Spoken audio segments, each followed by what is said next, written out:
भी जानते हैं जो भी वादे किए थे।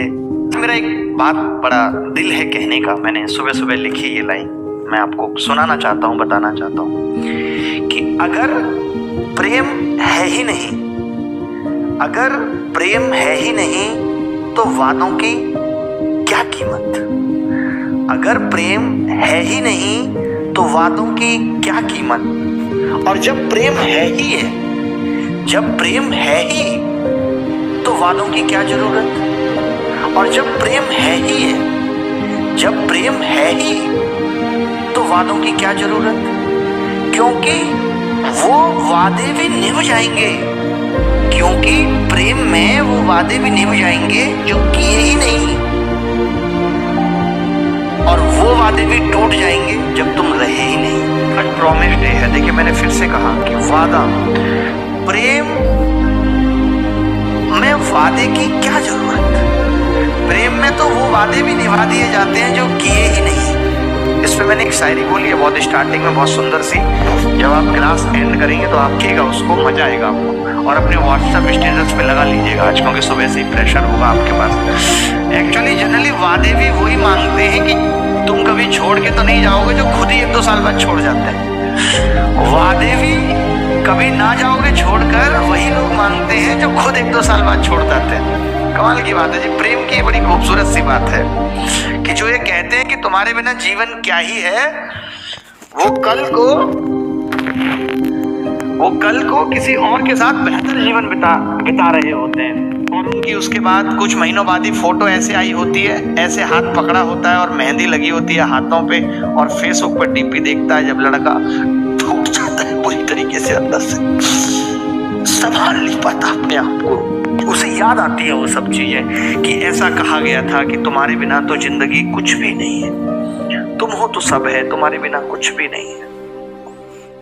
और ये कह के कि अब आज के बाद बात नहीं हो पाएगी, पापा नहीं मान रहे, ऐसे समझ लीजिए प्रेम छोटा पड़ जाता है। जब कोई ये कहने लगे ना कि पापा नहीं मान रहे, तो समझ लीजिए कि प्रेम छोटा पड़ जाता है।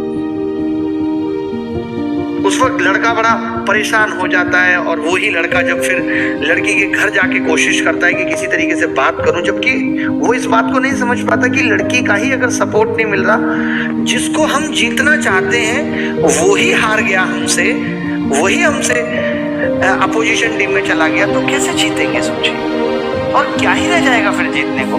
बट फिर भी लड़का जाता है किसी तरीके से, बात मोहल्ले की होती है, वो दिल्ली जॉब करने चला जाता है, और सारी बात आके कास्ट पे अटक जाती है। मुझे समझ नहीं आता कि जब शुरू कर रहे थे तब कास्ट नहीं पता थी, तब तो बहुत मजा आ रहा था जब शुरू कर रहे थे तब।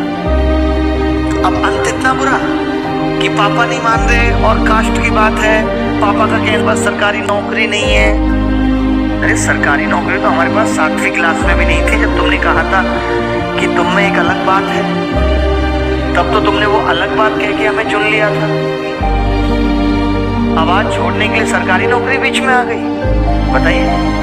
वो लड़का फिर डरा हुआ जाता है भाई, तब किसी भी तरीके से लड़की के घर एंट्री करता है, लड़की अंदर होती है, पापा निकल के आते हैं, पहले से जान पहचान है, बट पापा को ये नहीं पता कि इसका कुछ ऐसे टाका है टाइप्स। और वो बड़ा, हाँ बेटा आओ आओ आओ बेटा बैठो, शाम बैठो, और क्या हाल चाल है, बस बढ़िया अंकल, बेटा जॉब कैसे चल रही है अंकल, बढ़िया चल रही है अंकल, कुछ बात करनी, हाँ कहो कहो कहो, अंकल को नॉर्मल लग रहा है, बात करनी है। लड़का कैसे बोले कि बात करनी है, क्या वो अनीता का हाथ मांगने आया, ये कैसे कह दे।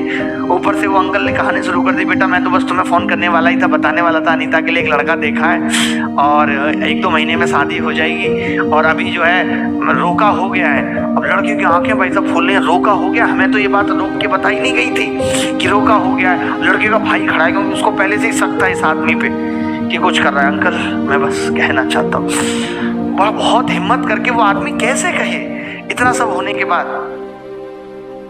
कैसे कहे, कितना मुश्किल है कह पाना। देखिए मैं नहीं चाहता यहाँ पे लोग रो देंगे अगर वो कहानी मैं आपकी आंखों के सामने ले आऊं। किसी तरीके से वो कहता है, ओ पापा बोला क्या, अनीता इधर आओ। अब लड़के को लगता है अनीता हाँ करेगी या ना, भाई साहब 99% चांस है कि अनीता ना कर देगी कि नहीं पापा ऐसा नहीं है, इन्होंने गलत समझ लिया था, ऐसा कुछ नहीं, हम लोगों की 1-2 बार बात हुई। अब लड़का अलग से टेंशन, तो वही उसी ने भाई साहब निकलने के बाद ही घर से तमाम तरीके से रोना, अपने दोस्त को फोन करके बोलेगा भाई अब बस अब जीना नहीं हो पाएगा यार, अब नहीं हो पाएगा जीना भाई, सब खत्म हो गया। दोस्त समझा रहा था, पागल है तू, कुछ खत्म नहीं हुआ, मैं बात करूंगा अनीता के पापा से, मैं समझा दूंगा, तू टेंशन मत ले, तू सीधा। भाई अब नहीं आऊंगा भाई, स्टेशन से उठा ले जाना कल। इस तरीके से मैं फिर भी एक ही बात कहूंगा, देखिए कई बार, अब मैं थोड़ी ज्ञान की बात करूंगा, कई बार जिंदगी में हम जिन पलों में बहुत उदास हो रहे होते हैं, बहुत दुखी हो रहे होते हैं, उसके कुछ चंद महीनों बाद हमें पता चलता है, हमें हंसी आती है उन पलों को सोच के कि हम कितने पागल थे जो हम इतने परेशान हो रहे थे। क्योंकि जिंदगी में याद रखना, परिवर्तन ही जीवन का नियम है। एक दरवाजा बंद होगा तो दूसरा दरवाजा खुलेगा, एक अपॉर्चुनिटी खत्म होगी तो दूसरी अपॉर्चुनिटी लाइफ में मिलेगी। कभी मत घबराना इन बातों से, कभी परेशान मत होना। दुख तभी है जब हम बहुत सपने पाल लेते हैं। अगर आपने अभी अभी ये सब शुरू किया है तो मैं आपको बताऊंगा, बहुत सपने मत पालिए। जो लोग ये सपने पाल लेते हैं, अरे हमारी शादी होगी, हमारे बच्चे होंगे, बच्चों का नाम ये होगा, और जब ये चीजें टूटती हैं तो दुख यही बातें देती हैं। मैं कहता हूं ना कि जाने का दुख तभी है जब आने की खुशी हद से ज्यादा मनाई गई थी। तो आने की खुशी भी हद से ज्यादा मत मनाइए। अगर अभी अभी आपने शुरू किया है तो नॉर्मल रहिए, नॉर्मल, ताकि जाने का भी उतना दुख ना हो। किसी भी चीज को परमानेंट मत समझिए। वक्त जो भी है गुजर जाएगा, अच्छा चल रहा है तो भी गुजर जाएगा, बुरा चल रहा है तो भी गुजर जाएगा। अगर डर के साथ जीवन जिएंगे, क्योंकि जब आप बहुत प्रेम में पड़ जाते हैं, प्रेम करना देखिए एक अलग चीज है, लेकिन जब आप बहुत पागल हो जाते हैं, बहुत ज्यादा डूब जाते हैं, तो हर पल आपको उसको खोने का जो डर सताता है, और डर में जीवन नहीं है। डर है तो जीवन ही नहीं है। जिस दिन डर खत्म हो गया तो क्या जिंदगी है, क्या जीवन जीने का आनंद है, आपको पता चलेगा, तब जाके आपको पता चलेगा। तो मैं यही कहूंगा कि ये वादे, अगर आज आपसे कोई कहता भी है कि वादे दे दीजिए, तो बोल दीजिए कि अगर प्रेम है तो वादों की क्या जरूरत है, और जब प्रेम ही नहीं है तो वादों की कीमत क्या है। लोग करके भी तोड़ जाते हैं, क्या नहीं तोड़ते बताइए? लोग तो वादे कंस नहीं बनते।